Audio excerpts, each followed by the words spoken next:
ಎಲ್ಲ ಲೋಕಸಭಾ ಸದಸ್ಯರುಗಳಿದಾರಲ್ಲ, ಏನು ಮಾಡಿಲ್ಲ ಅವರವ್ರ ಕ್ಷೇತ್ರಗಳಲ್ಲಿ. ಅದಕ್ಕೆ ಅವರು ಮುಖಹೀನರಾಗ್ಬಿಟ್ಟಿದ್ದಾರೆ. ಮುಖಹೀನರು. ತಮ್ಮ ಹೆಸರು ಹೇಳ್ಕೊಳ್ಳಕ್ಕೆ ಯೋಗ್ಯತೆ ಇಲ್ಲ ಅವರಿಗೆ. ನನಗೆ ಓಟ್ ಕೊಡಿ ಅಂತ ಯೋಗ್ಯತೆ ಇಲ್ಲ. ಶಿವಕುಮಾರ್ ಉದಾಸಿ ಓಟ್ ಕೊಡಿ ಅಂತ ಕೇಳಲ್ಲ ಅವರು. ಮೋದಿ ಮುಖ ನೋಡಿ ನನಗೆ ಓಟ್ ಕೊಡಿ, ಮೋದಿ ಮುಖ ನೋಡಿ ನನಗೆ ಓಟ್ ಕೊಡಿ. ಆಯ್ತಪ್ಪ, ಹೋದ್ಸಾರಿ ಮೋದಿ ಮುಖ ನೋಡಿ ಜನ ಓಟ್ ಕೊಟ್ಬಿಟ್ಟು ಈಗ ಹಿಂಗ್ ತಿಂದು ಬಂಗದ ತರ ಆಗಿದ್ದಾರೆ ಜನ. ಇವತ್ತು ಭ್ರಮ ನಿರಸನರಾಗಿದ್ದಾರೆ. ಏನ್ ಕಳೆದ ಲೋಕಸಭಾ ಚುನಾವಣೆಯಲ್ಲಿ ನರೇಂದ್ರ ಮೋದಿಯವರು ಆಕರ್ಷಣೀಯವಾದಂತ ಭರವಸೆಗಳು, ಎಲ್ಲರೂ ಕೂಡ ಕಲ್ಪನಾ ಲೋಕದಲ್ಲಿ ತಗೊಂಡು ಹೊಟ್ಟೋಗ್ಬಿಟ್ಟಿದ್ರು. ಸ್ವರ್ಗನೇ ತಂದು ಇಳಿಸ್ಬಿಡ್ತಾರೆ ಇಲ್ಲಿಗೆ ಭಾರತ ದೇಶಕ್ಕೆ ಅನ್ನೋ ರೀತಿ ಮಾತನಾಡಿದ್ರು. ಅಚ್ಚೇ ದಿನ ಈಗ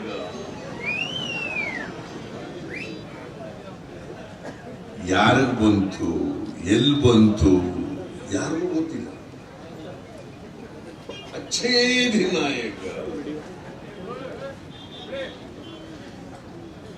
ಏನಾದರೂ ಅಚ್ಚೇ ದಿನ ಬಂದಿದ್ರೆ ಅಂಬಾನಿ, ಅದಾನಿ, ನೀರವ್ ಮೋದಿ, ವಿಜಯ ಮಲ್ಯ, ಚೋಕ್ಸಿ ಇವರು ಬಂದಿದೆ ಹೊರತು ರೈತರಿಗೆ, ಬಡವರಿಗೆ, ದಲಿತರಿಗೆ ಸಂವಿಧಾನ ಬದಲಾವಣೆ ಮಾಡ್ತೀವಿ ಅಂತ ಯಾವನೊಬ್ಬ ಅನಂತ್ ಕುಮಾರ್ ಹೆಗ್ಡೆ ಮಂತ್ರಿ, ನರೇಂದ್ರ ಮೋದಿ ಅವರ, ಅಮಿತ್ ಶಾ ಅವರ ಅನುಮತಿ ಇಲ್ಲದೆ ನಾವು ಅಧಿಕಾರಕ್ಕೆ ಬಂದಿರದೆ ಸಂವಿಧಾನ ಬದಲಾವಣೆ ಮಾಡಕ್ಕೆ. ಯಾರು ಹೇಳೋದು ಇದನ್ನ? ಕೇಂದ್ರದ ಒಬ್ಬ ಮಂತ್ರಿ ಅನಂತ್ ಕುಮಾರ್ ಹೆಗ್ಡೆ ಹೇಳ್ತಾನೆ. ನನ್ನ ಪ್ರಕಾರ ಅನಂತ್ ಕುಮಾರ್ ಹೆಗ್ಡೆ ಗ್ರಾಮ ಪಂಚಾಯತಿ ಮೆಂಬರ್ ಆಗಿದ್ರು ಕೂಡ ನಾಲಾಯಕರು. ಯಾರೇ ಆಗಲಿ ಸಂವಿಧಾನದ ಬಗ್ಗೆ ಗೌರವ ಯಾರಿಗಿಲ್ಲ,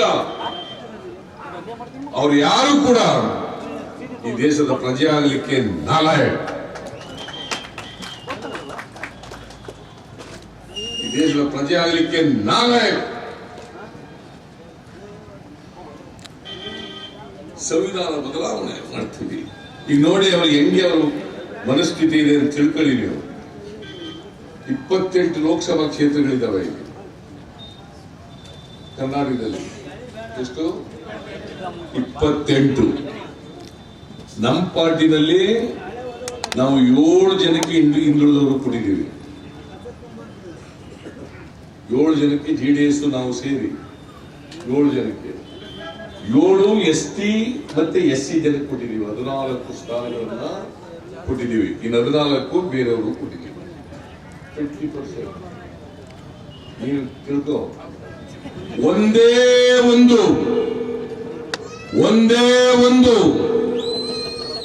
ಬಿಜೆಪಿಯವರು 28 ಸ್ಥಾನಗಳಲ್ಲಿ ಹಿಂದುಳಿದವರಿಗೆ ಕೊಟ್ಟಿಲ್ಲ.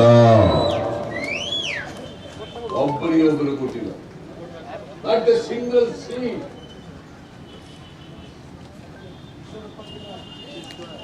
Not A single seat. Eshwarappa ಏನ್ ಮಾತಾಡದ್ದೇ ಮಾತಾಡದ್ದು. ಮಾನ ಮರ್ಯಾದೆ ಇದ್ರೆ ಬಿಜೆಪಿಯನ್ನು ಬಿಟ್ಟು ನೀವು ಹಿಂದುಳಿದ ಜಾತಿಗೆ ಸೇರುವವರಾಗಿದ್ರೆ ಬಿಜೆಪಿಯನ್ನು ಬಿಟ್ಟು ಹೊರಗಡೆ ಹೋಗಬೇಕು ಅಂತ ಹೇಳಿ ಈಶ್ವರಪ್ಪ ಅವ್ರಿಗೆ ಹೇಳ್ಬೇಕಾಗ್ತದೆ. ಒಂದೇ ಒಂದು ಸೀಟ್ ಕೊಟ್ಟಿಲ್ರಿ. ಒಬ್ಬ ಮುಸಲ್ಮಾನರಿಗೆ ಕೊಟ್ಟಿಲ್ಲ ಒಂದು ಸೀಟು.